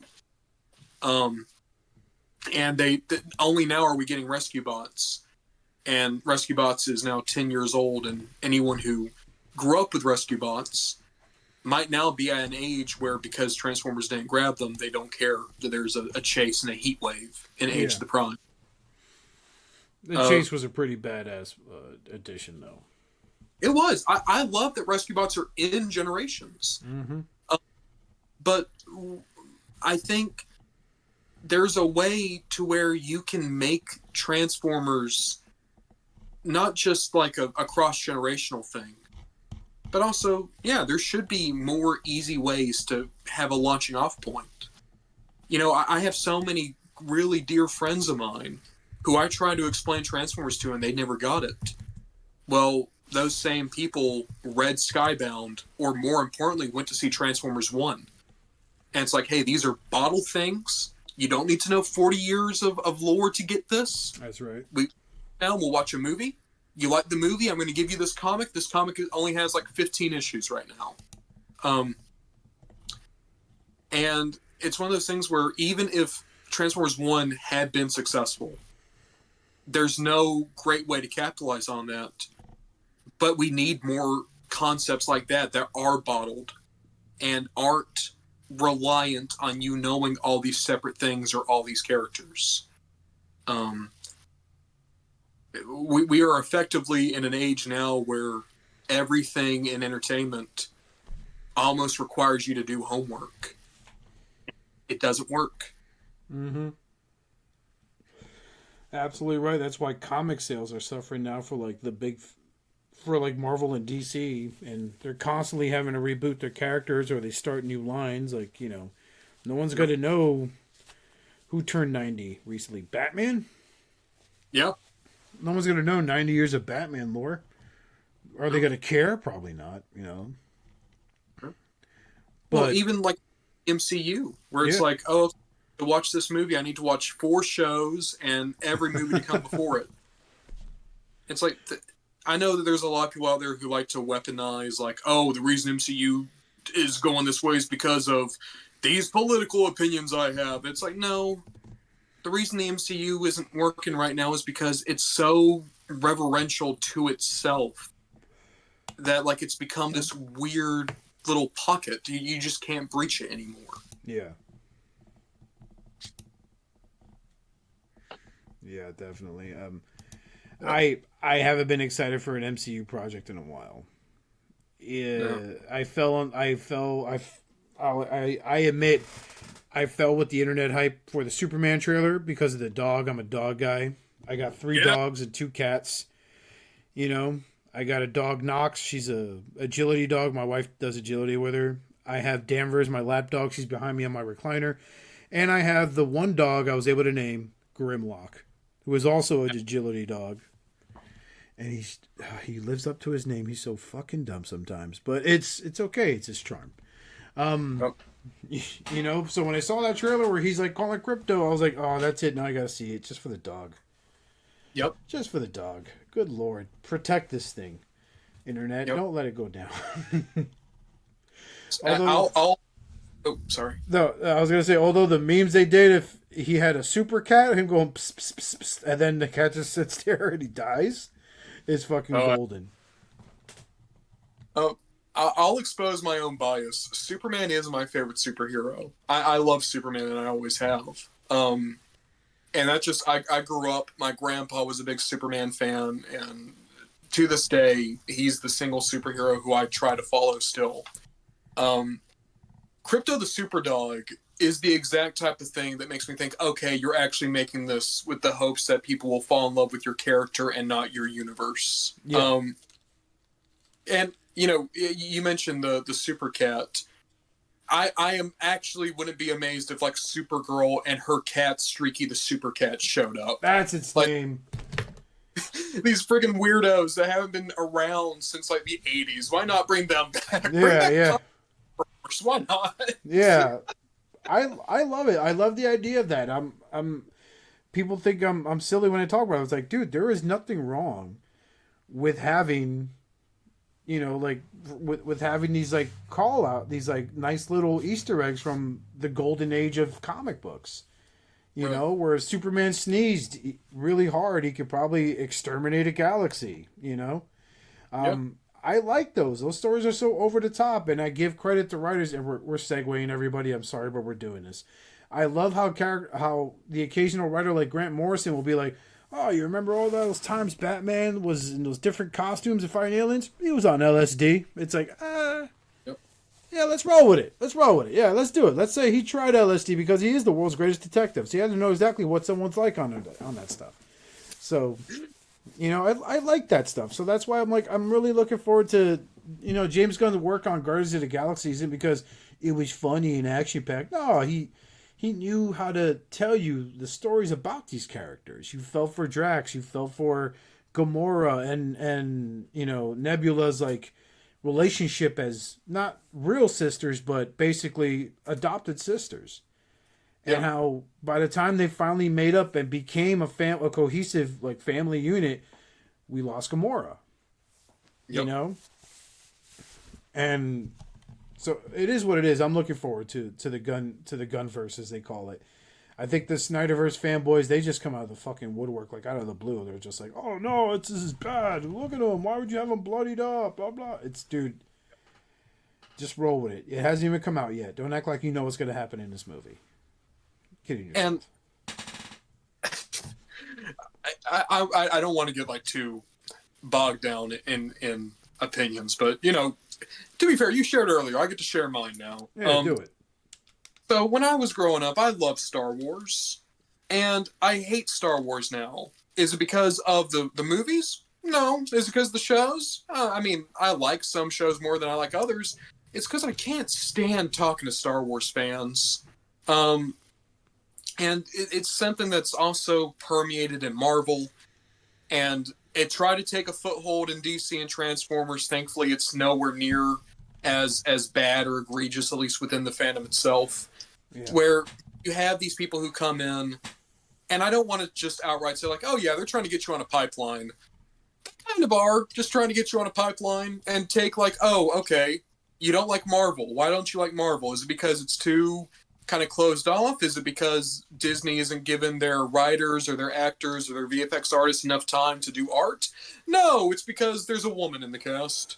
Yeah. And, you know, it's a thing where the people who quote Zack Snyder when, like, what was the weird line he had with Superman where it's like, hey, as long as it's accurate to the lore, then this is perfect. And it's like, what would you know about being accurate to Superman lore, dude? It's a thing where I find it so strange that people will latch onto anything. You know, they try to do it with Transformers, with Nightshade. They try to do it with, right now, the Superman movie with Krypto. I saw someone who was mad that in the poster, Superman is flying through a rainbow. When really it's the Aurora Borealis, because he's in the friggin' Arctic. Yeah. But it's one of these things where I'm so thankful that out of every big fandom out there, in terms of the big voices and the really big clicks, that's not taken a foothold in Transformers. And I don't know if it's because Transformers is like on a back burner. I don't know if it's because, I honestly think it's just you can't do it to Transformers as easily as you could possibly do it to Star Wars or Marvel. And I think a big part of that is just Transformers has always had such a, you know, say what you will about like old jokes in the fandom, say what you will about, you know, things that haven't aged well. At least from my perspective, that being someone born in 2007, been in the fandom directly since I was a teenager on like the TFW forums. Mm-hmm. This is the one fandom where I've never been attacked for like who I am as a person. Yeah. And I've that happen. And every time I go to a convention, the fan artists are some of the most celebrated people there, and many of them are very inclusive. It's one of those things where if you want to know the real reason why I cherish Transformers so much, it is so much because it was, you know, as corny as it sounds, I think the first time I ever talked about being gay was on a TFW 2005 message board. And, you know, I say that it sounds so goofy, but, like, you know, I grew up in a town with 300 people where that was absolutely something that would have been looked down upon. And, you know, when people had inklings about me, I was attacked, not just verbally, but I was physically attacked. Oh, boy. And, like, again, I know I'm getting really deep into the roots, but the thing that I keep coming back to is, like, the beautiful thing about our fandom is just how many different people are in it. And I know we make jokes about the G1ers. I know that we make jokes about, you know, these kids coming up with their Rescue Bots Academy brain rot or what have you. At the end of the day, you get a bunch of Transformers fans in a room together.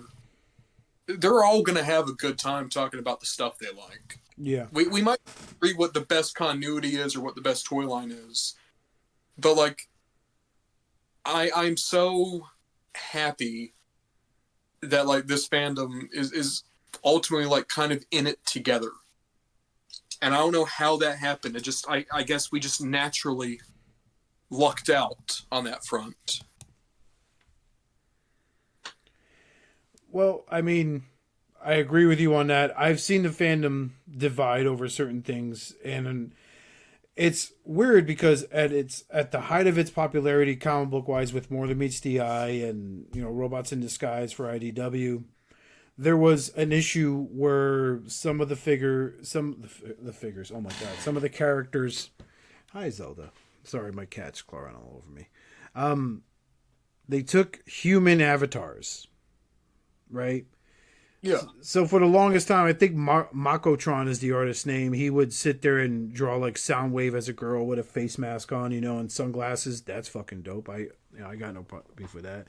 We draw Megatron as like some haggard old military general with, you know, he's basically a silver fox, right? A really good looking old dude, right? Well, in the issue, the 2-page splash is there's Megatron. There's Whirl, whose avatar was a young girl with an eye patch. Yeah. Which I thought was cute. And then they had Cyclonus, which looked like a librarian, is all I could say, like a Victorian era librarian. And then Tailgate was a baby. Yeah. And some of the people that read that book kind of got upset with that because they were basically, I think it was at the midst of their relationship, right? This is before Tailgate got his power upgrade and he got super strong, and then the poor guy ended up dying. But, you know, people were like, they started screaming, you know, that the PDF file word, right? And it's just like, I see their frustration. I just don't understand that they had to take it to that level because nothing was mentioned or shown to that effect in that issue. It's just, I forget what the whole story of the issue was, but like they didn't, I'm trying not to make this sound like really gross. So they weren't affectionate with each other in those avatars. You know what I mean? Right. But people were so quick to call out James Roberts, I believe was the writer's name at the time. And Alex Millie was not the artist. It was someone else. And they were so quick to call out those two people. Oh, they're promoting this, blah, blah, blah. You know, like, why can't writers keep politics out of comics? And I had to be that guy that popped in on that post and say, I got news for you, bud. Like, politics has always been in comic books for years. Like, your default picture is Cyclops of the X-Men. Guess what that was about? Yeah. You know, like, I hate to burst your bubble, man. And the allegories of the X-Men alone can be associated to racial issues, sexual orientation issues. I mean, it could go on, you know? And he just sat back and just goes, oh, you're a liberal, blah, blah, blah, blah. Again, not to get too political. But it's like, for me, it's just like, these guys are huffing and puffing over nothing. Like, you know, but at the same time, comic books are subjective. People take what they take out of that. Yeah. You know? Even if the writer steps up and says, well, this issue's about this, there's going to be that one person that goes, yeah, but I got this out of it. I'm going to go with that. You know? And again, I feel for you that you had to have that type of experience just being who you were. You know what I'm saying? And it fucking blows. but the flip side of that is, I never want to say like, oh, I'm thankful that I had a bad go of it. Yeah. I am thankful that certain things played out the way they did, because I think, especially when I was coming up, I had a very different mindset on things, and I think I could have very easily wound up leading a very unhappy life if, you know, some of these hard lessons weren't kind of instilled early. But there's another part of me that, like, I had someone in my comments the other day, and they asked, like, so what exactly do you want this channel to be? And I kind of had to sit there and think about it for a minute. I was like, I want my channel to be a way for people in the fandom to be able to hash things out, sure, but also for us to just like embrace these things, because as you know, maybe arrogant as it may sound, I don't think there's many realms of any type of discourse I could have any possible say in, nor do I think that I would want to have any possible say in. But when it comes to like, hey, this very weird corner of the internet where I have this small YouTube channel, you know, maybe we can just have a talk, and you can know like, hey, it's Joe here, you know. Yeah. You can be here, and it's all good. We're just going to talk about the big dumb robots, and we're going to like what we like. We're going to dislike what we may dislike, but we're not going to try to attack each other in the middle. And I had a great conversation with a guy who he watched the Shockwave video, and he was, you know, frothing at the mouth. He hates animated. He hates everything animated. But we're just talking. And like now, like he's like kind of giving animated a second chance. And a part of me wonders, like, is this because like maybe once upon a time he said he didn't like animated and someone jumped on him, and now like this became like a weird attack thing? This is supervillain origin.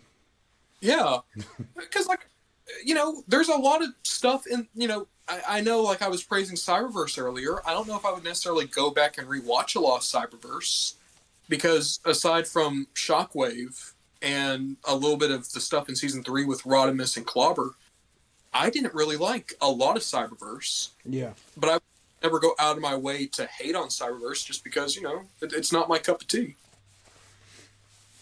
I hear you on that.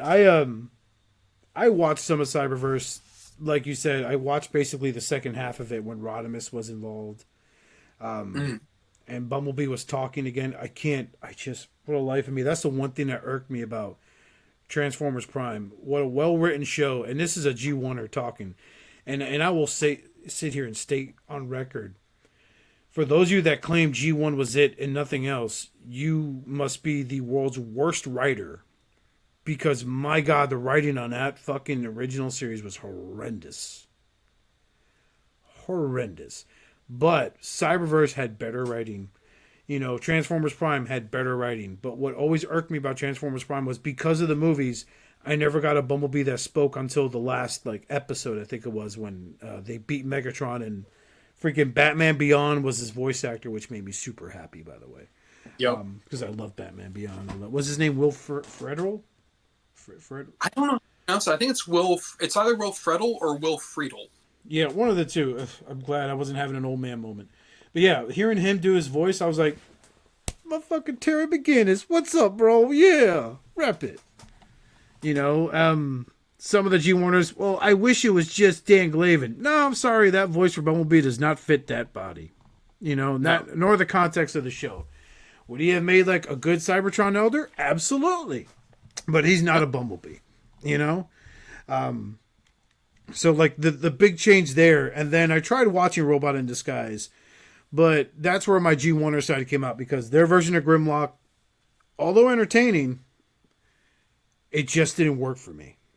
Yeah, very different dude. Yeah, very different guy. And it was hard for me to accept the fact. It's like when I first watched Beast Wars and I saw Optimus Primal and Megatron. I'm like, hey, that guy's not a truck. That guy's not a gun. He's a T-Rex. And then the weed kicked in and I was like, oh, he's a T-Rex. Cool. And then his robot mode came out. Very cool.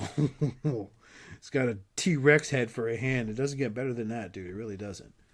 But yeah, it's just so weird because it's like animated. I had no problem with animated. I thought the writing for animated was 100 times better than G1 as well. And I love the big twist that this long arm Prime was really Shockwave in disguise. And like you said in that video, I don't understand why he turned purple for no reason. Like, I don't know, or just became purple. I don't want to be cynical. I want to say they were like, okay, we got to sell this toy somehow. Yeah. Because it's such a thing that they never talk about. Like, Shockwave has one line about, no, I can serve you under my true colors. And purple. You know, yeah, now he's purple. I think about the only person that got excited for that was like Prince. He was like, yeah, that's right. Yeah. Yeah, you look good. I'm sure there's someone out there who hated animated Shockwave's design until he was finally purple. And he's like, okay, I can improve this now. But yeah, this is fine now. This is fine. I'll let it play in my house. I'm so glad that guy buckled. Yeah. Oh my gosh. Next question for you. I'm gonna bring this up now because we're talking about it and fan interactions. Worst interaction with a fellow Transformer fan. This is gonna sound so insincere, but I'll be honest, I don't think I've ever had one. Lucky. Yeah. I think I've been very lucky. Either I've been very lucky or I've been a massive moron this entire time and just didn't realize I was being insulted. I hope that's not the case. I hope that's not. I hope you met genuinely nice people. Instead of some guy giving you a backhanded compliment. Oh, so that's the one you like. That's cool, I guess. Well, I mean, I've had interactions like that, but again, I think it's always been a thing where I've always bothered to talk to those people, and then eventually they just become cool. Yeah. Yeah. Yeah, it's weird. So, like, I'll give you a quick story here. Last days of Toys R Us, right?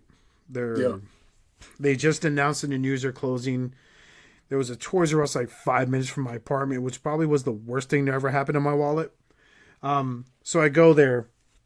I pick up Elita 1 Power of the Primes. I'm psyched because I like the Power of the Prime Starscream. I love the exaggerated proportions. It's bananas, dude. It's insane. It just works for me. Yep. You know, so I'm like, oh, Elita 1, cool. This guy comes out of nowhere. Star's like, oh, you like Transformers? I look over and I'm like, yeah. He's like, yeah, I do too. And he starts talking on guard about how, like, IDW wrote Elita 1 to and made sure they used her color scheme to be like she bathed herself in the blood of her enemies. Which had me like, oh, this guy's got girls tied up in his closet or something, man. I swear. Like, this is going nowhere good fast. So he starts talking about, and those that are Transformer fans know the TFW podcast they do. Yeah. It's Vangelis. It is TG Omega and someone else.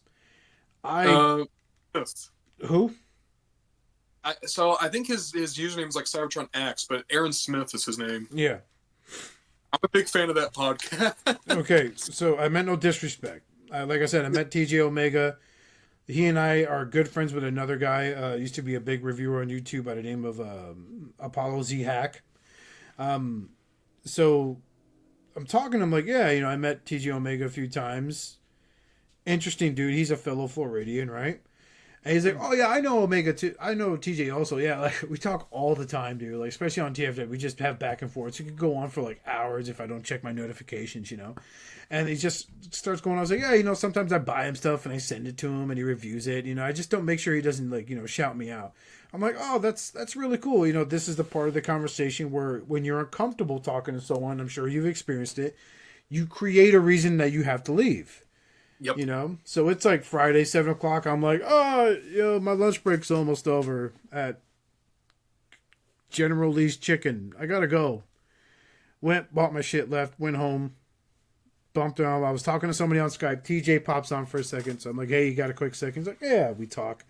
I tell TJ everything this guy says. And he's having a good laugh. I had no clue they would focus an episode on it. Oh, wait. they're the how they on TFW how they always advertise like their new episode. They put like a cool picture of some kind, right? Yeah. Well, theirs was "Welcome to Marion County, Florida." I was like, oh. So I gave it a listen, and he's talking to Vangelis. I never met Vangelis. I love the guy's voice. He was one of my first reviewers I watched because he put a little bit of more. He put a little stank in his reviews, like like when he was doing the Fans Project Bruticus add-on set, with Blast Off and Swindle. Yeah. And he has like that $1 million voice, as I call it. And he's telling him the whole thing. He's like, "Are you serious?" He was like, "Yeah." He's like, "I don't want to say his name because I never asked him if I can mention him, but yeah, he messaged me on Skype and we were talking about this. It's a little disturbing that people are talking about us like that." So what did he send you this week, Vangelis? He's like, "You didn't send me anything. No one sends me stuff like that. This is absurd." It was like, it's probably one, like, I was scared that if I exchanged names with the guy, I'd probably have him follow me home next, like a stray dog or some shit like that.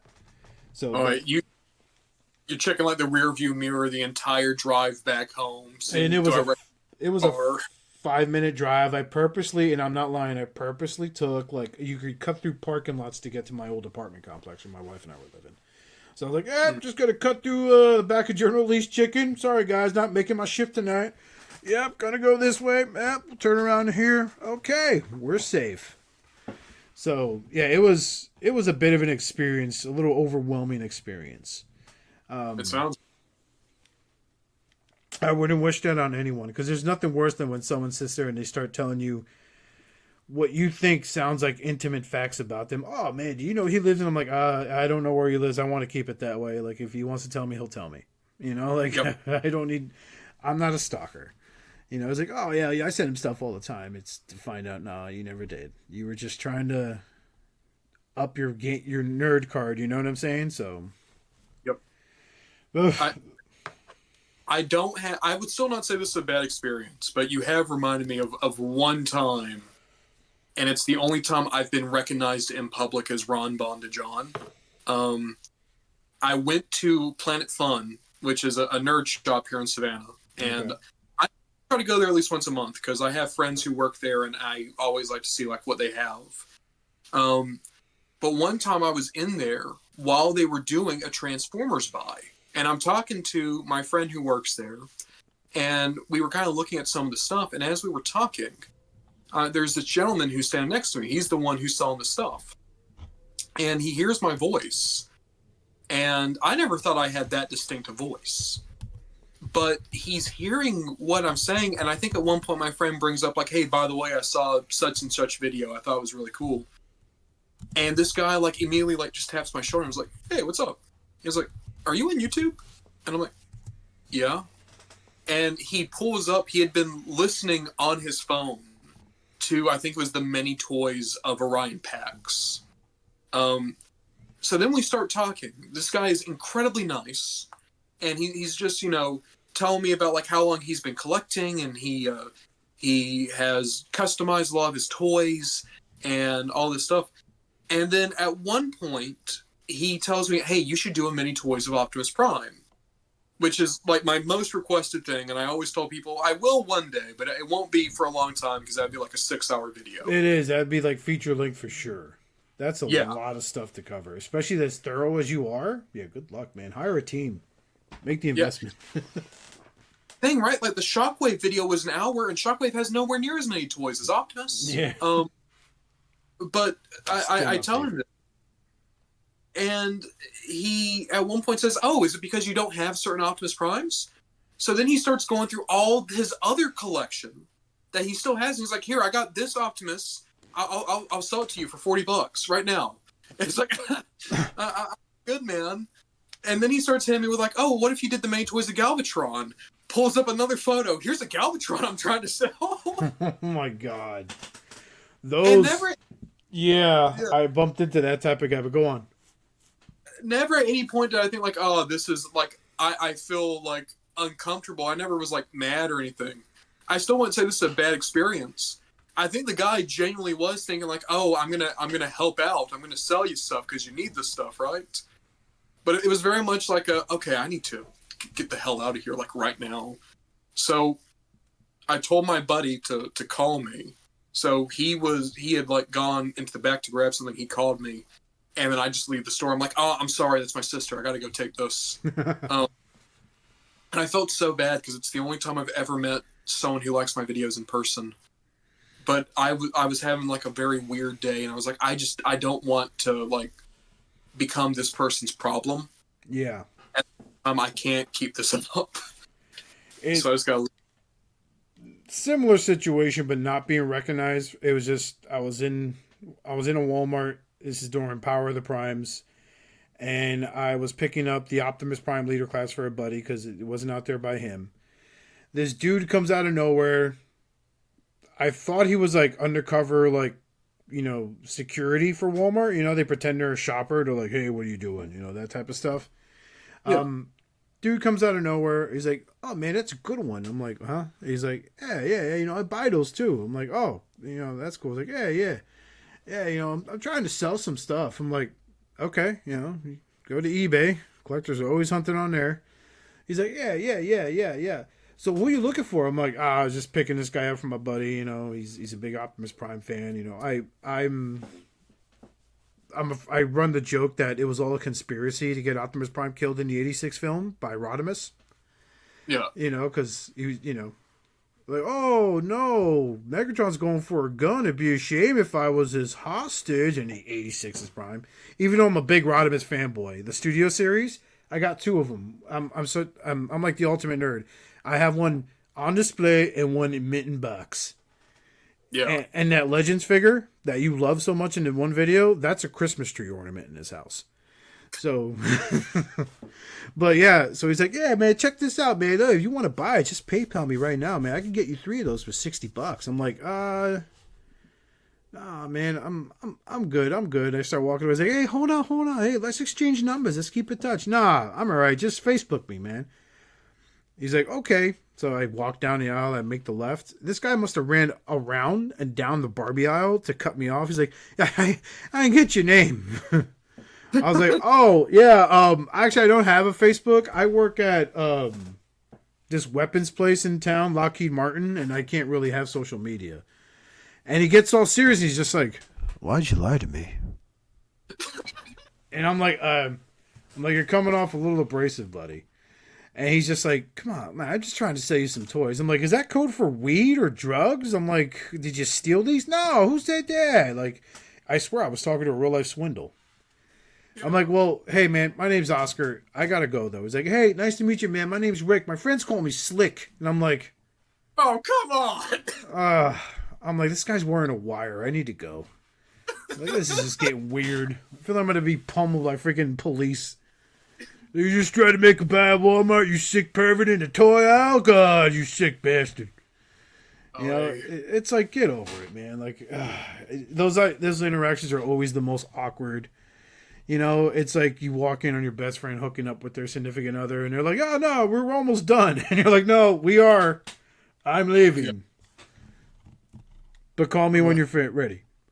But, it's like, come on, dude. Like, so those are the weird things. And there's always weird fans about everything, and that's also what I love about this fandom or any fandom. It's the tryhards, right? Those are the ones that probably don't like what you're talking about, but for the sake of the conversation, because they haven't had one ever with a fan that wasn't on Facebook or something like that, they're like, oh, yeah, I like that too. And then you have the ones that, their opinions, and only their opinion. And what you have to say doesn't matter. And that's the ones I don't like the most, because they're the ones that are very abrasive with their opinion. And it's like you really have to see things their way.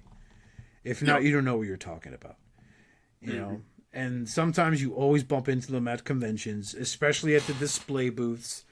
They're like, oh, I don't know why they made it like that. This is a horrible figure.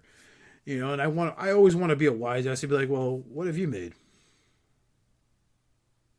And that's always the answer, silence, So it's just weird. I find it hilarious that in this day and age, with everything going on, we have guys who critique the aesthetics of a toy and the design process.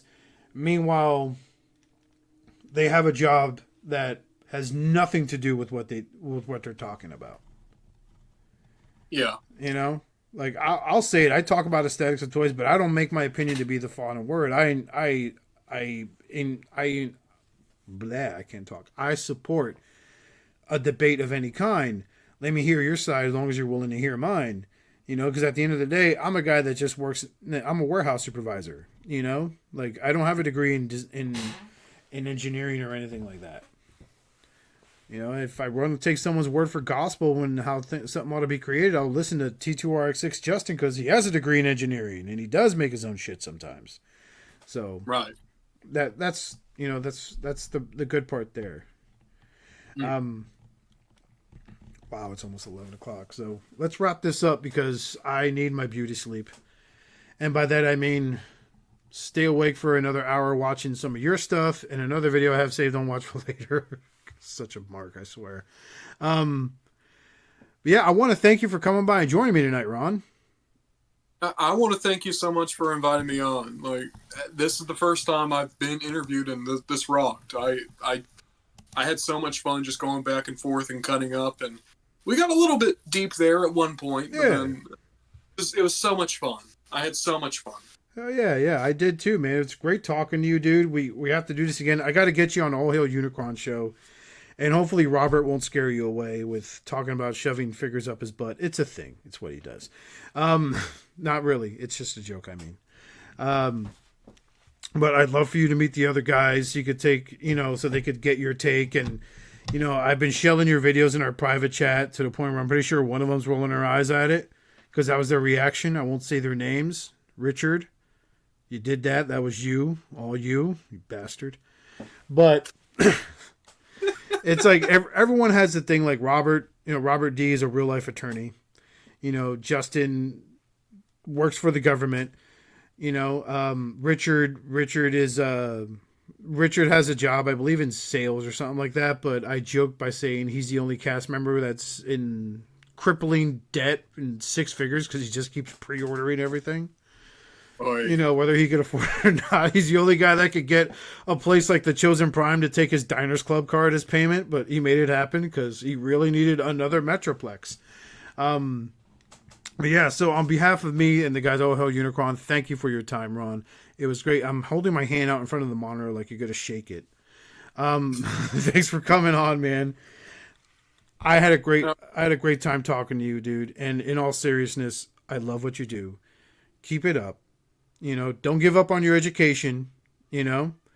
Be that guy with a nice cushy office job that you're happy working at, and this is your hobby that you love doing on the side, dude. And I wish nothing but the best for you, nothing but success. Thank you so much, man. And again, I do want to say this. First of all, I'd love to do any other project you would want to slot me in on. I'm worried that I'm going to drag it down, but it would be an honor. And as I could say, like, nothing made me feel like, wow, these videos are actually like something I'm proud of. Again, there's a few things I can point to where it's like, this made me proud of making these. Seeing your comment pop up and then you reaching out to me for an interview and everything in between. It's been just an absolute delight. Thank you so much for reaching out. I can't put words to how much it means to me. And to pander back to your videos, your history of Orion Pax figures made me dig out my Orion Pax from the Senator Shockwave 2-pack. Yeah. God, new appreciation for this little guy. It's Hound, but whatever. He has a new chest. Yeah, so. I mean, he's still Orion. He looks great. Yeah. Shockwave does too for being a Seeker rework. So he's part Jet. So, you know, instantly we're dating now. So I just don't tell my wife. She thinks it's weird. But yeah, man. So go ahead. You were going to say. Yeah, no, this is so dumb. The only reason I still haven't bought that Shockwave is because it bothers me. I don't know if I would put him on my Seeker shelf or my Shockwave shelf. And I feel like owning it without knowing what shelf I'm going to put it on would actually make me start to stress out. Sometimes it's fun to juggle. That's what I do As I look at my secret shelf, because I have Ramjet coming in a couple of weeks, so I'm a little excited there also. Yeah. Freaking kid. I know what sucks. I bought the. I'm going to keep going. I don't care who hears this. I bought the Dirge, Legacy Dirge figure when it came out. And then I sold it because, things got rough. So, there's a vintage toy shop here that I sell them like $400 worth of Transformer toys for like 200, because I know he'll sell them at $25 a pop. And he went in that bin, and I'm like pissed because I thought I still had him, but I was like, oh, here he is. No, it's the Cloud Raker guy from the Toxitron set. I mean, he's still pretty, but it's not my Dirge. So now I'm waiting. Next week, I'm going to be popping up on eBay and buying a fucking Dirge because I can't have just one Conehead. I got to have at least two. And shits and giggles, I looked up I looked up Thrust from Earthrise. No way. I think they're going to re-release Thrust. I hope they do. Because I'm not paying $140 for a Hasbro Voyager. Yeah. Admittedly, this always makes me feel so bad because I forget that the Coneheads were so hard to find. Because I looked out on all of the original releases. I found Thrust at Target. And then I got the pre-order in for Ramjet and Dirge, and they actually arrived and had nothing wrong. Oh, lucky. I'm jealous. So I'm like, oh, the Coneheads were just as available. So on behalf of me, so I'm going to do my sign off here, and then I'll let you go, Ron, I swear. So big shout out goes to our friend Eddie Dustmites from Rebel Collectors on Facebook for our theme song. We love the way you changed up the Unicron theme just for us so we can do it. Big shout out to our friends at Rebel Collectors on Facebook, facebook.com/groups/Rebel Collectors. And of course, every other member of All Hail Unicron and all our heralds that listen to us, all 6 of you.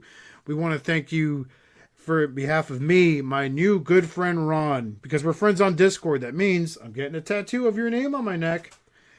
Want to thank you guys for listening today. Have a wonderful day. And please, for the love of Primus, collect responsibly. Be good to yourselves and each other.